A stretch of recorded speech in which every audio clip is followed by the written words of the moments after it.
आज 10 मई का वो पवित्र दिन है जब आज़ादी के संघर्ष में एक प्रथम बार अंग्रेज़ों को बहुत बड़ा झटका दिया गया।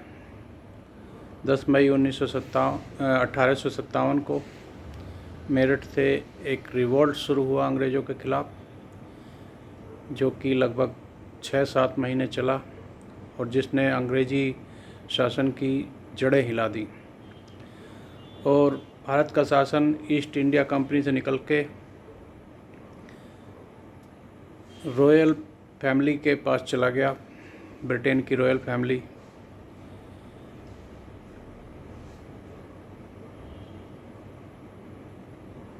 जो रिवोल्ट हुआ था उसका कारण धार्मिक था और उसके बाद भी जो आज़ादी के लिए बहुत सारे लोगों ने अपनी कुर्बानी दी, उसमें भी धर्म का बहुत बड़ा हाथ था। और सबसे बड़ा तो हाथ महात्मा गांधी की विचारधारा का था, जो कि प्योरली हिंदुओं पे आधारित थी और गीता उनका आदर्श ग्रंथ था और इसी की विचारधारा सत्य अहिंसा को लेके वो आगे बढ़े। महात्मा गांधी की सबसे बड़ी प्रेरणा गीता थी। परंतु भारत की साथ एक बड़ी ट्रेजेडी हुई। आज़ादी के समय पर अंग्रेज़ों ने भारत के 3 हिस्से कर दिए, जिसमें 2 पाकिस्तान बन गए और एक भारत बना। यह विभाजन धर्म के आधार पर हुआ। उसके बावजूद भारत को सनातन संस्कृति का या हिंदू राष्ट्र घोषित नहीं किया गया। आज मैंने सुना है कि नेपाल को हिंदू राष्ट्र घोषित कर दिया गया। इस बात की बड़ी खुशी है और भारत को भी हिंदू राष्ट्र घोषित होना चाहिए था। परंतु उस समय के जो लोग थे, उस समय जो शासन में थे, उस समय जो संविधान समिति में थे या उस समय संविधान लिखने वाले थे, वो सभी अंग्रेजी व्यवस्था से, अंग्रेजी संस्कृति से प्रभावित थे और उस संस्कृति के कारण उन्होंने भारतीय संस्कृति की अनदेखी की और भारत की पहचान भुला के इसको एक मिक्स देश बनाने की कोशिश की। सबसे ज़्यादा हास्यास्पद तो ये बात यह है कि धर्म के आधार पर ही देश का बंटवारा हुआ और फिर बाद में उस धर्म मूल को ही छोड़ दिया गया। पाकिस्तान ने तो अपने बनते ही अपने आप को इस्लामिक घोषित कर दिया, परंतु हिंदुओं ने नहीं किया। भारत सेकुलर कंट्री रहा। और सबसे ज़्यादा इसमें एक फैक्ट मैं आज आपके सामने उजागर कर रहा हूँ कि जिन्होंने जो संविधान समिति के चेयरमैन थे, जो ड्राफ्टिंग कमेटी के चेयरमैन थे और जिनका संविधान में सबसे ज़्यादा योगदान था, कुछ समय बाद उन्होंने ही अपना धर्म परिवर्तन कर लिया। वही हिंदू धर्म के खिलाफ थे और जो उस समय प्रधानमंत्री थे उनको भी हिंदू संस्कृति से कोई लेना देना था नहीं। तो भारत एक तरह से धोखा खाया हुआ देश है और 75 साल बाद भी आज, जबकि 10 साल से लगभग यहाँ पे एक हिंदूवादी सरकार है, तो भी सनातन संस्कृति को कोई पहचान भारत में नहीं मिल पाई है।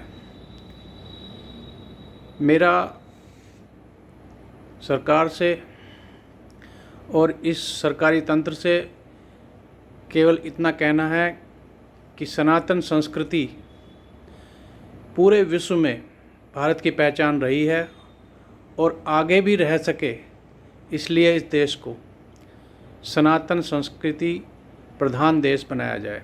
यानी कि इस देश की प्रधान संस्कृति सनातन संस्कृति घोषित की जाए और इस देश का प्रधान धर्म सनातन धर्म घोषित किया जाए।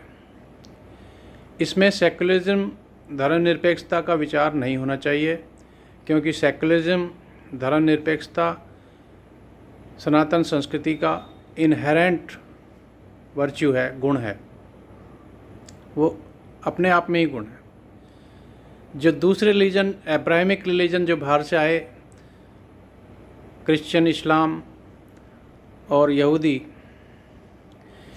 ये बहुत ऑर्गेनाइज्ड रिलीजन थे और इन्होंने भारत में अपनी जड़ें सत्ता के सहारे ही जमाई थी, यानी कि सरकार के सहारे ही ये लोग खड़े हुए।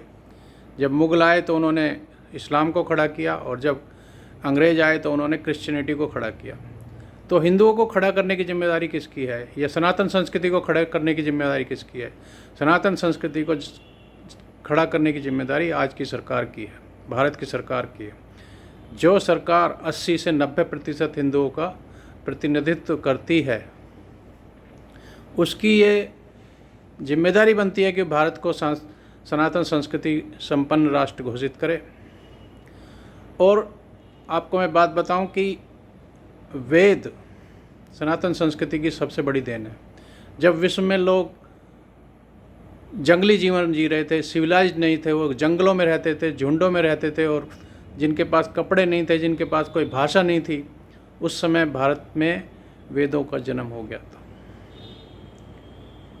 श्रुति परंपरा से वेद लाखों साल से चलते रहे हैं और जब लिखने का नंबर आया, जब लिपि की खोज हुई तो वेद लिखे भी गए। विश्व का सबसे पुराना ग्रंथ वेद हैं। ये यूनेस्को ने माना है, वर्ल्ड ने माना है, सबने। और आपको मैं एक बात बता रहा हूँ कि 15वीं सदी को डार्क एज बोलते हैं यूरोप में, और 16वीं सदी में ऐसा क्या हो गया कि वो सब लोग साइंटिस्ट बन गए। हुआ ये कि अंग्रेज़ों ने 14वीं सदी से भारत में आना शुरू किया, यहाँ के वेदों को, यहाँ के ग्रंथों को लेके गए और यहाँ के वेदों का सबसे पहले ट्रांसलेशन इंग्लिश में कराया मैक्स मुलर ने, फ्रेंच में कराया, जर्मनी में कराया, पुर्तगीज़ में कराया, और यहाँ की साइंस से डेवलप हुआ पूरा यूरोप। बाइबल में तो ये लिखा गया था कि सूरज पृथ्वी के चारों तरफ चक्कर लगाता है, परंतु गैलीलियो ने इसको गलत साबित किया कि नहीं, ऐसा नहीं है, पृथ्वी सूर्य के चारों तरफ चक्कर लगाती है। तो गैलीलियो को चर्च ने जहर दे के मरवा दिया, क्योंकि वो अपने इसको बाइबल का अपमान समझते थे। गैलीलियो को या पाइथागोरस को या किसी को भी इतनी समझ केवल सनातन संस्कृति के पठन पाठन के बाद ही आई होगी, ऐसा मेरा आकलन है। क्योंकि वर्ल्ड में जो मैथ है वो भारत की देन है, ज्योतिष की देन है। ज्योतिष वो नहीं जो आज जो भाग्य चक्र में और भाग्य ग्रह, ये नक्षत्र, ये इनमें फंसे रहते हैं, ये नहीं। असली ज्योतिष वैदिक ज्योतिष है, जिसमें मैथमेटिक्स को प्रधानता दी गई है। वो ज्योतिष वो असली ज्योतिष है। ग्रह वगैरह ये हमारी संस्कृति नहीं है। ग्रह मानना, ये मानना, ये यूनानी संस्कृति है। ये हमारी, ये जो ज्योतिष हाथ देखना और ग्रह चाल और ये सब चाल, ये हमारी नहीं है। ये वैदिक संस्कृति नहीं है। वैदिक ये सारी यूनानी संस्कृति है। तो कहने का मतलब ये है कि भारत ने विश्व को संस्कृति दी है, भारत से विश्व में संस्कृति फैली है। और यदि मान लो यहाँ की सरकार और यहाँ की जनता इस संस्कृति को नहीं संभालती है तो विश्व से ही ख़त्म हो जाएगी, या विश्व में चली जाएगी, भारत में ख़त्म हो जाएगी। तो मेरा केवल आग्रह इतना है कि सभी लोगों को सनातन संस्कृति को समझना चाहिए, अपने शास्त्रों को समझना चाहिए और अपने अधिकारों की मांग करनी चाहिए कि भारत को सनातन संस्कृति संपन्न हिंदू राष्ट्र घोषित किया जाए। जय हिंद, जय भारत।